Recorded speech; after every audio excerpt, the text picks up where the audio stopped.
Join us and discover beautiful beaches, rugged landscapes, pretty towns, desolate mountain ranges that sweep down to stunning lakes, unique architecture, history and folklore, no shamrocks, no shillelaghs, and definitely no shenanigans, just naked Ireland.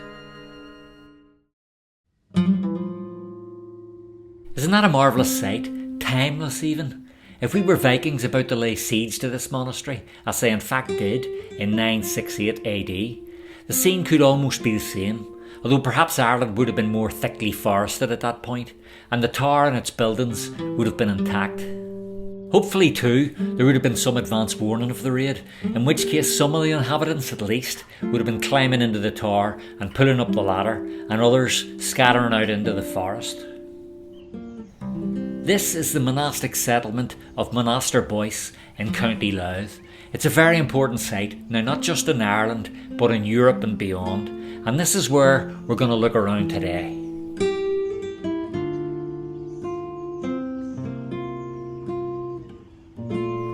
Now, leaving the historical and indeed the artistic importance of this place aside for a second, this site is just a gorgeous place to come for some peace and solitude.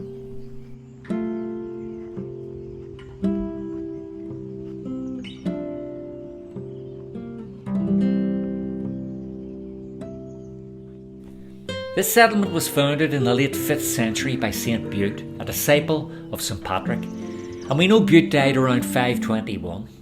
The monastery seemed to be active up until around 1142, at which point a local Cistertian Abbey called Mellifont Abbey was established, so I'm guessing it took over as a significant religious centre from that point. So the collection of ruins here today is comprised of 2 churches, 3 high crosses, or Celtic crosses, and of course the amazing round tower that you see ahead of us.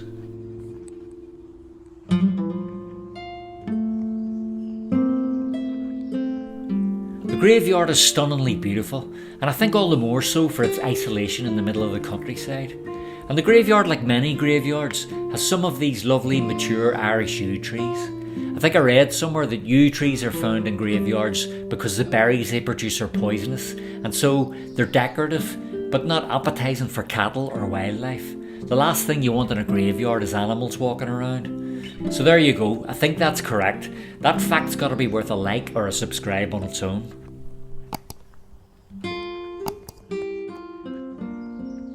Now just look at that tower.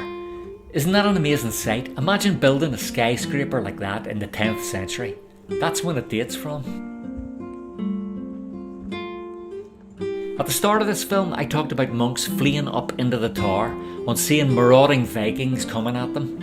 In fact, I don't know how likely it is that they would have assumed that the tower would provide a safe haven for them. I mean, the Vikings settled here, and presumably the monks would have had to come down at some point. There's only so much food you can take up with you. In fact, I think it's more likely the tower was a lookout post, but I think they were used to store manuscripts and such precious objects too, although again these would only presumably be safe for a while. Anyway, now we're arriving at the first of the 2 churches. It's thought that both churches on the site date from the 14th century, although they could be a bit later. Now what's amazing about my visit today is that I have this entire site to myself. There's not a single person here, and this is one of the amazing things about visiting these places out of season. You sometimes, like today, get your own private viewing. Incidentally, there's no entrance charge for this site, totally free, or at least today out of season. I think it's very special that I can be alone in a place of such historical and archaeological importance, and don't even have to pay for that privilege.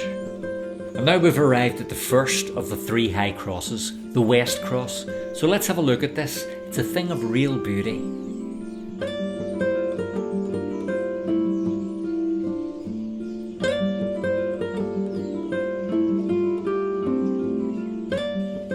The carvings are intricate and still survive well to this day, clearly depicting biblical images. The first thing you have to ask yourself is, how was this made? Such a slab of stone that would be needed to carve this cross would have to be massive, as it's mostly carved in one piece. The sandstone that was used, we think, came from a quarry quite a distance away too, so that presents its own problems of transport, particularly in a heavy forested Ireland of the 10th century, when these crosses were constructed. But I think this is magnificent, and the artwork on them must have been done by an incredible craftsman. Another look at the church. Now don't forget you can make a donation to the channel if you find these videos interesting. Look for the link in the second paragraph of the description beneath the video. That'll take you directly to the donation page, which allows you to buy me a pint. All donations are gratefully received and so useful in keeping content coming.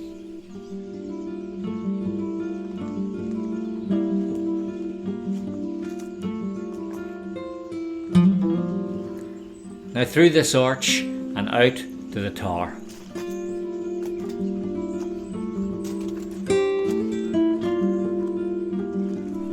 And I should mention some of the very old graves that are found in the graveyard. They're of interest in themselves.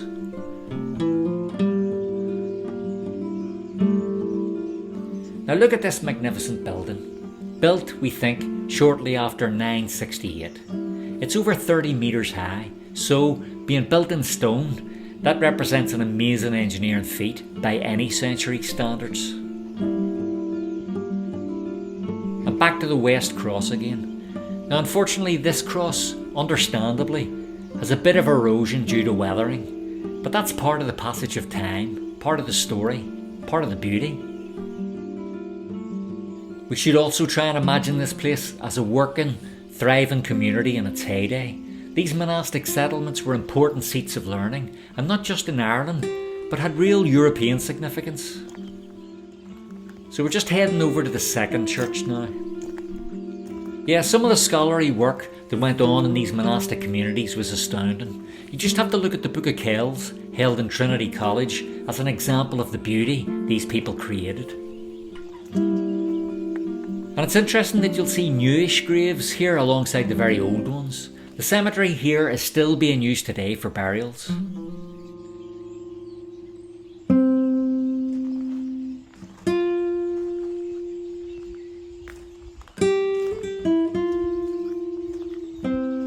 And here we get our first glimpse of the second of our three crosses.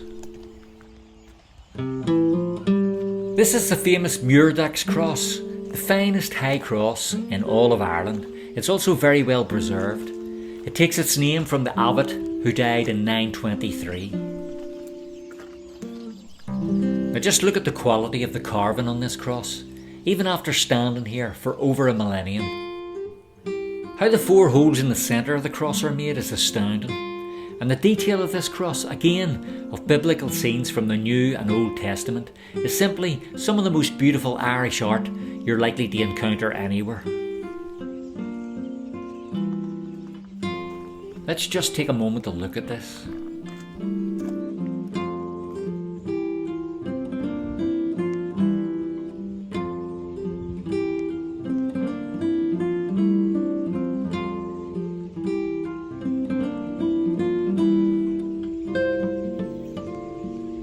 Now some of you may have seen a replica of this very cross, which is in the Ulster Museum in Belfast. I covered it in my video on the Ulster Museum, in fact.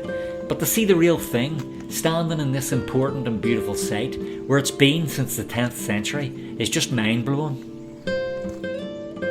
And what's most incredible is there's no museum security guard here to tell me not to touch it, or not to take photos, or to stand back, and there's no crowds of tourists competing with me for the view.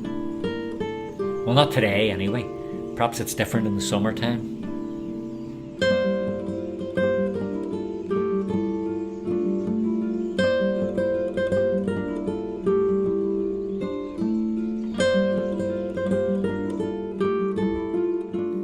One last look at this incredible artwork.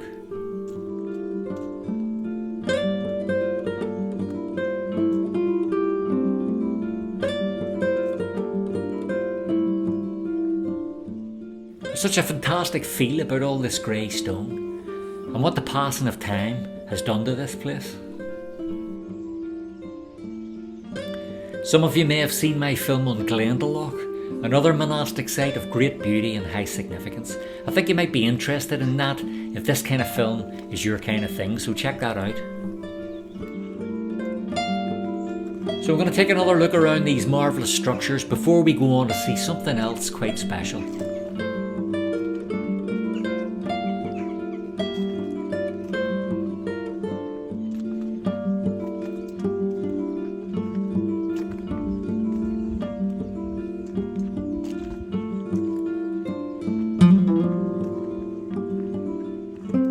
Totally majestic and beautiful.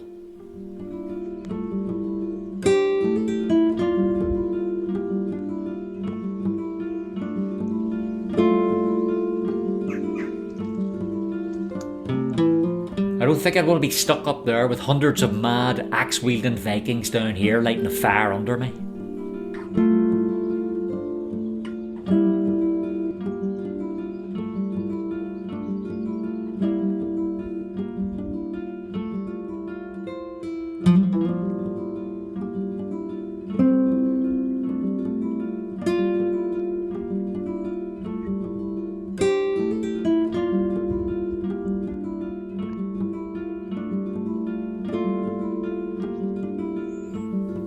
Now this is the last of the high crosses here, the North Cross, and it's a bit less impressive when taken beside the ones we've just seen. I guess we've been spoilt, you might say. But what's pretty incredible here is what lies next to the cross. The upright stone beside the cross is actually a sundial. I guess the monks needed to know when dinner was ready.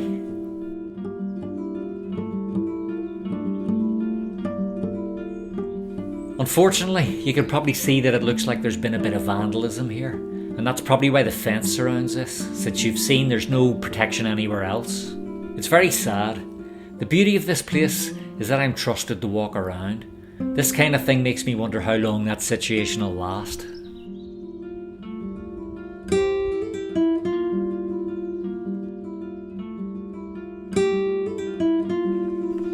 Why would someone do something like that? What could the motive possibly be? How can anyone see anything other than utter beauty in this place?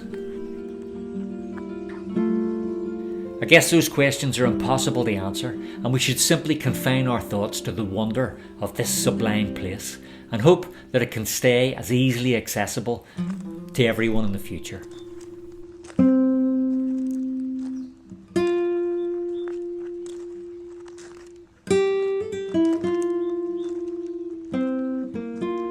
And a final reminder to like and subscribe if you haven't already done so. I'd really appreciate that gesture.